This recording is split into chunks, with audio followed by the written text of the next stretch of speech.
Okay, next question from Fiskdam's consultant. When my concentration gets stronger and my mind is more with the rising falling, I feel like I am falling backwards and thus feel less stable. Is the half lotus a good way to feel less wobbly? Yes. In fact, the full lotus is a way to feel even less wobbly. For those of you who are not aware, here, let's set this up. Okay, let's see. Half lotus. Put one leg, 1 foot on top of the other leg. Okay? Let's see, can you get that? I'll zoom out here. Okay, full lotus. Pull the other leg out. Put it up here. This method of sitting is the most stable. It's what yoga practitioners use. When you're practicing tranquility meditation, when you're focused on a single object for a long time, your mind becomes removed from the reality of things like pain and discomfort in the body. And there's a great power in the mind as well. So you're able to endure this, and some people are able to sit this way for a long time. In insight meditation, the sort of meditation that I teach, this isn't the case. Your mind is not removed from the reality, and so there's a lot of flexibility and moving going on, and this can become quite painful after a while. This is why I would say that we have to take a different approach in insight meditation, and I would say this is pretty true of most meditators. Some people are able to sit through this sort of position without succumbing to the pain, even for up to an hour. The problem is, in a meditation course, we're trying to do more than just an hour. We're trying to do many days of meditation. And so for most people, the pain and discomfort of sitting in this position without the strong concentration of tranquility meditation is too much. And so I don't recommend this position, actually, not for bare insight meditation that is not based on tranquility as well.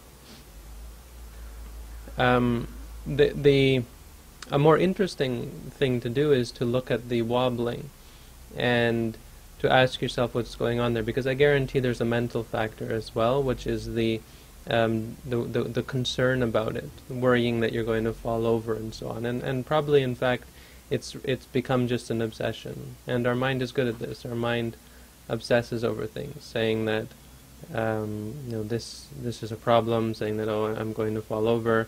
It feels like I'm going to fall over, until you convince yourself that any moment now you're going to fall over. But in fact, it's just a feeling that comes from the tension in the back and in the legs and so on, and having to keep this sort of upright position. I guarantee that you won't fall over. There are cases where people begin to feel a pulling backwards. Some people feel a pulling forwards, feel a pulling to the side. Some people feel, this rocking sensation or so on.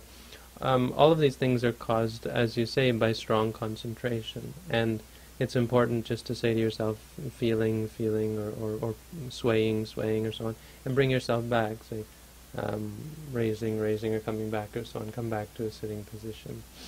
And again, in regards to all of these things, the more important is not whether or not these experiences arise, but how we react to them. This is the challenge. I mean, what you're experiencing is a meditation condition. This is the way things are for you at that moment. It's not important whether that is or is not, and how to start it or stop it, how to keep it like that or make it something else.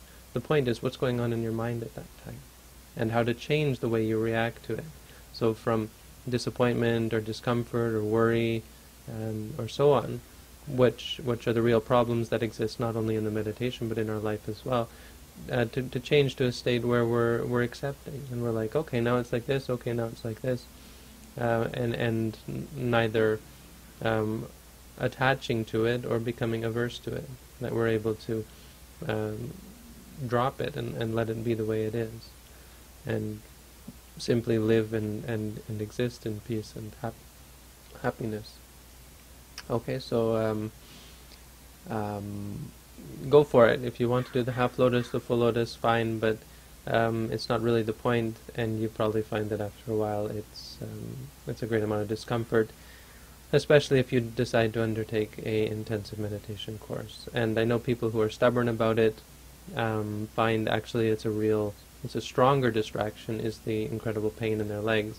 They've been told that the half lotus is good, the full lotus is better, and so they try one or the other, and they keep coming back and saying how much pain they have.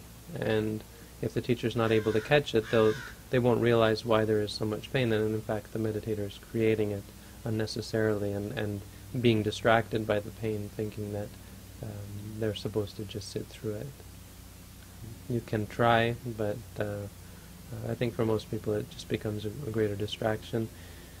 And it becomes kind of an attachment as well, because you feel like you're doing the right thing and this pain is good, and so on and so on. It's not a natural state of mind. Okay, so that's my take on it.